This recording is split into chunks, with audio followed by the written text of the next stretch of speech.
Hello and welcome back to the Arcane Forge. My name's Josh and today we're going to be covering Warlocks. What are they? What do they like to play? Where they come from? Interesting ideas and so on. Hopefully this video will have something for you whether you are a new player, a player who has been into D&D for ages but has never tried a Warlock, or even seasoned Warlock veterans who have been playing these guys for ages and maybe want some interesting ideas or a new perspective or something along those lines. And simultaneously, I'm going to be drawing a logo that I think will embody this particular class, which I'll be making into merch that you can buy as a t-shirt at the end of this video. And as an added bonus, I always like to put these videos up and the company who prints my t-shirts is having a free shipping weekend. So this is going to be the best time to get some savings on getting this design if you end up liking it. But anyway, I've rambled on for quite a while and it's worth just getting stuck into what is a Warlock anyway?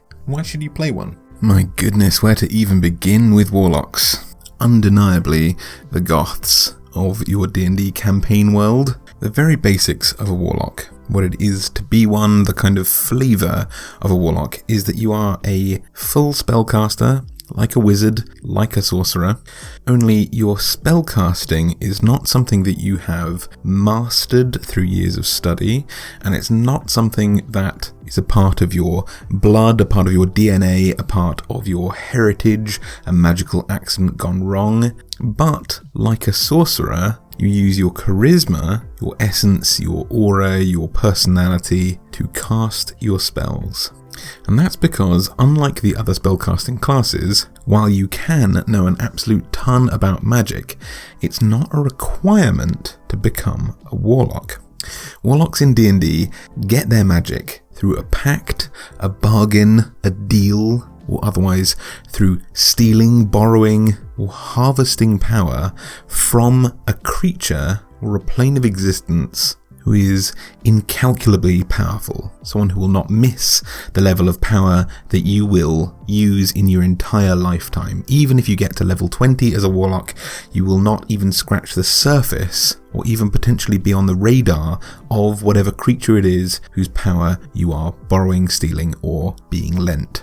The exact mechanics of this borrowing and lending using the magic of another creature is deliberately vague. It's sort of left up to the player and the dungeon master exactly what the transaction was that allowed you to command the power of another being and what that means for you. It often gets overlooked in the character creation process, but it's important to think about what the actual wording of a deal, let's say, was made between you and another creature for this power, and how it resides within you, how you call upon it. The types of creatures that Warlocks tend to make pacts with are, most famously, devils and demons, creatures who are absolutely thrilled to give you power in exchange for your immortal soul upon your death. Perhaps fey creatures who love a cryptically worded bargain or pact where, no matter what the outcome, they are almost certainly going to be getting the lion's share of the rewards from this agreement. Sometimes angels and other celestial creatures need an agent on Earth, or you could be the cultist of some malign spirit of death, or even ancient elder beings not too dissimilar from Cthulhu.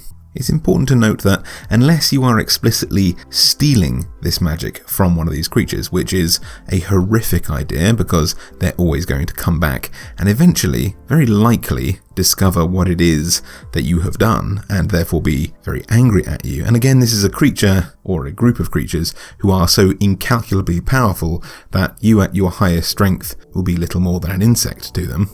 But if you've not stolen it and you've made an agreement, what is it that they want you to do?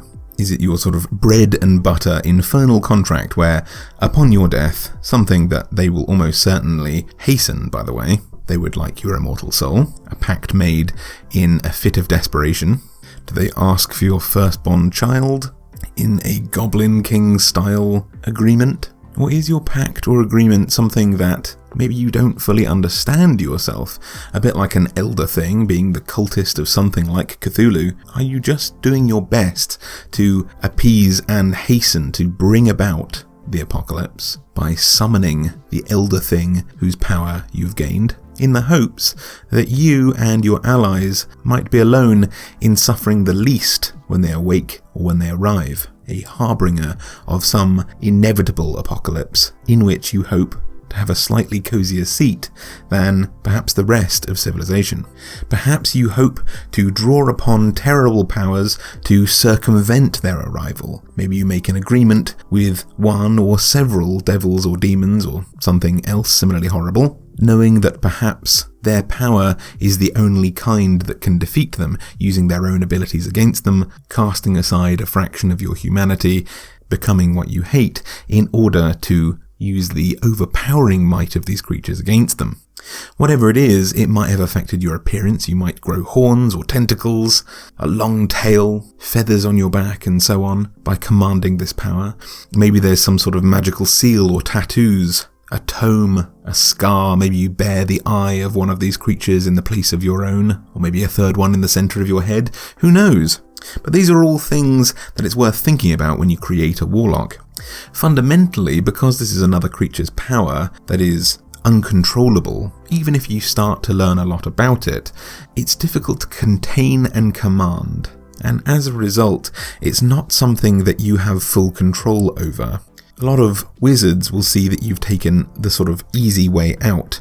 If it's clear that you are manifesting power from another creature, it's definitely a taboo practice to become a warlock. But while making an agreement is a cheaper and easier way to get a similar level of power to a wizard, it is definitely not without its risks and its sacrifice. Namely you. You are the sacrifice, or something that this creature hopes for you to do. DMs always hope that they have a warlock in their party, because there is no easier narrative device than having a character who is dependent on some massive BBEG style creature and their approval in order to keep functioning. Maybe the demon, devil, angel, elder thing, whatever it is capable of communicating with you and offering instructions. Maybe they want a series of magic items from all over the world that they want you to collect. This drives a plot really well, because, unlike the wizard, unlike the sorcerer, the warlock might have their powers turned off, removed, revoked, or so on, if they don't comply with the wishes of their patron, if they don't continue to do what is in their pact to do, but also as a result of complying and conforming to what their elder masters want from them, they can be rewarded with additional, harder to control power. Now, mechanically, warlocks are incredibly fun in D&D. They are so much fun, but they're also a bit of a hot mess. But emphasis on the hot part. Because the rulebook, the way that the game operates in terms of spellcasting, asks a certain number of things of you to understand, and then the warlock comes along and says, right, disregard everything that you thought about that. Here's how spellcasting works for you instead. And that's because the warlock is fundamentally a creation from 4th edition. We're playing in 5th edition at the time of recording this video, an edition that pays homage to earlier editions while streamlining everything, and again, in my opinion, I think it's the best edition of D&D so far. The sorcerer feels like the ideal sort of 5th edition spellcasting class.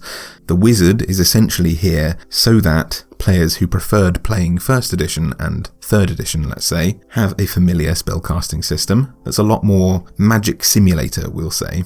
But 4th edition gets a lot of hate online for a number of different reasons, but there are really great things that came from it, the warlock included. And one of the main gripes that people have about 4th edition is that it gamified everything. It made everything feel like World of Warcraft, a kind of MMO type experience that took away some of the role-playing in favour of making this more of a kind of computer game feel, which is definitely not for everybody. It wasn't my favourite when I was playing it. But it treated every character like they were kind of a superhero, with abilities that happened whenever they wanted to, abilities that happened as many times as you wanted during each combat session, and then abilities that you could only use, sort of like ultimate abilities that you could use like once a day. And every class had these, so fighters would attack in a way that seemed more like spellcasting because they were using moves. The warlock, even in 5th edition, seems to have been cut out of 4th edition and crammed into 5th edition. Now, the game designers have done a really good job of translating the feel of a 4th edition Warlock into 5th edition, but because of the nature of having abilities they can use anytime, abilities they can use during combat, and abilities they can only use once a day, as well as various sort of like skill tree-like abilities, the highly gamified Warlock is loads and loads of fun to use in combat, but it can seem a tiny bit confusing, mostly because it subverts all the other rules of all the other classes. It's both easy to play and confusing to read. The basic gist is this: you feel quite comfortable tapping into a small amount of your magic.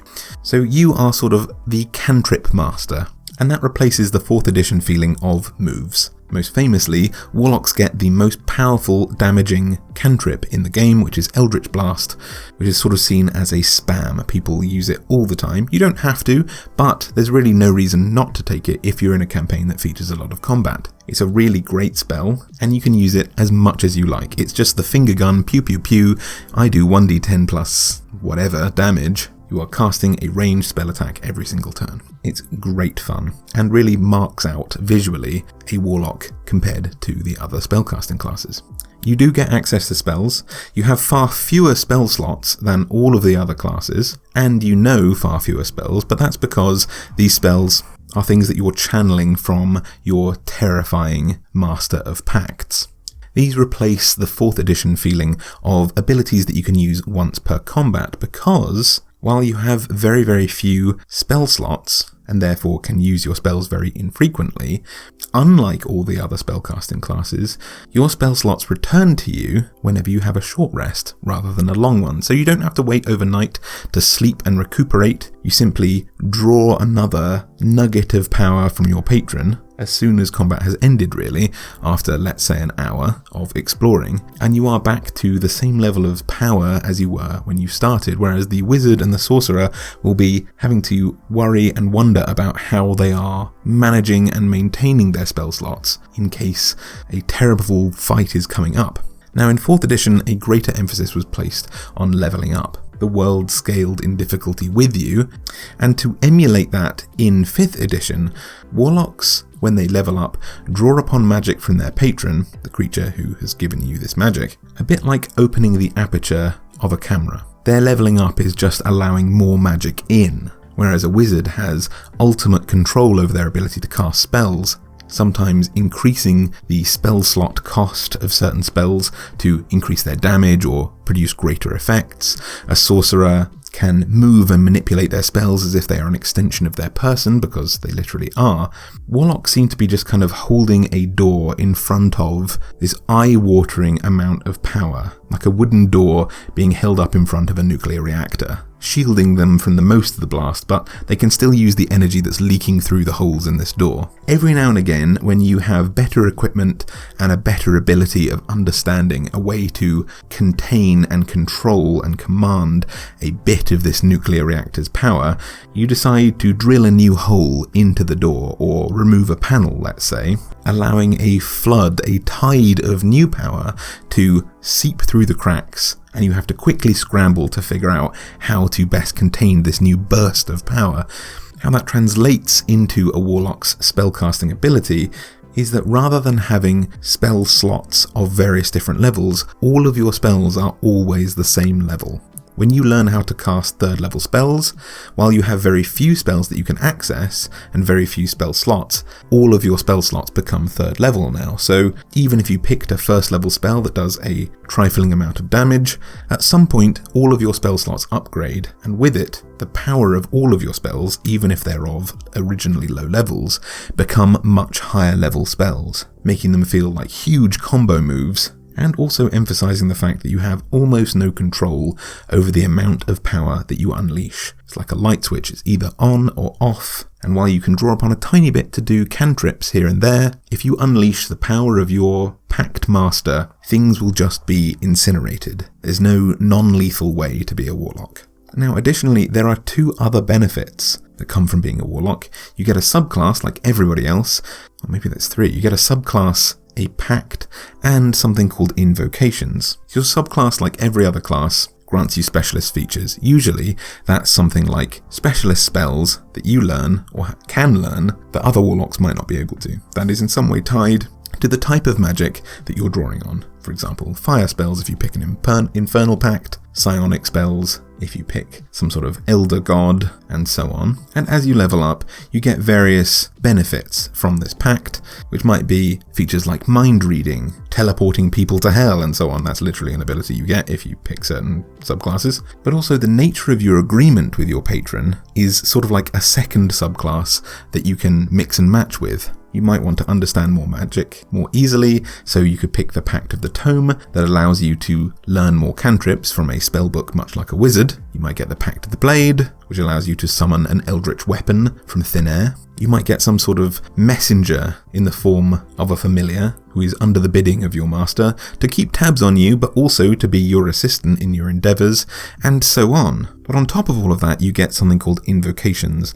which work very similarly to feats, that either increase the power of your abilities in very specific ways. For example, there are some who increase the damage or the range or how certain spells work. But there are also certain invocations that forever alter you personally, allowing you to cast certain spells without using any of your spell slots, to peer into other planes of existence and therefore know all languages, and so on. There's so many ways to customize these characters that they seem like they don't fit into this game. They have been poorly jammed into 5th edition from 4th, but that doesn't make them not fun to play, it just makes them confusing. And once you understand the confusing things, they're really easy to play as well. So while the Sorcerer is still the class that I would go to if I was suggesting someone who wanted to play a Spellcaster as their first class when first picking up the game, right after that I would suggest that they play a Warlock, because they're probably the most fun, in my opinion, spellcasting class. But they are like no other class in the game, with so many options and so many limits at the same time. They're a really interesting conundrum. Perhaps it's fitting, therefore, that the original term Warlock, as we popularly know it, means a traitor or a deceiver, an oathbreaker in Old English, the word Warloga, although it could also actually come from Old Norse, the word Varthloker, meaning caller of spirits. It's come to mean the sort of masculine equivalent of a witch in the real world. But I love the idea that they are oathbreakers, deceivers, or traitors, both in the fact that they make oaths with devils, demons, and terrifying spirits, but because they're also something other, something that breaks the rules of 5th edition to become their own class. They are like another planar creature that sort of, in a 4th dimensional way, tears a hole through 5th edition to allow you to play a previous edition in your current campaign. Now, I would talk about how I've sort of drawn this and so on to reflect that. Hopefully you can kind of see some of these elements, but I've whittled on for way too long about Warlocks. So I will just leave you with the fact that this t-shirt, this illustration, this logo is available for purchase on my website. I'll leave a link down below to where you can buy my merch, and this whole weekend is a free shipping weekend as well. Unlike the Warlock, who may make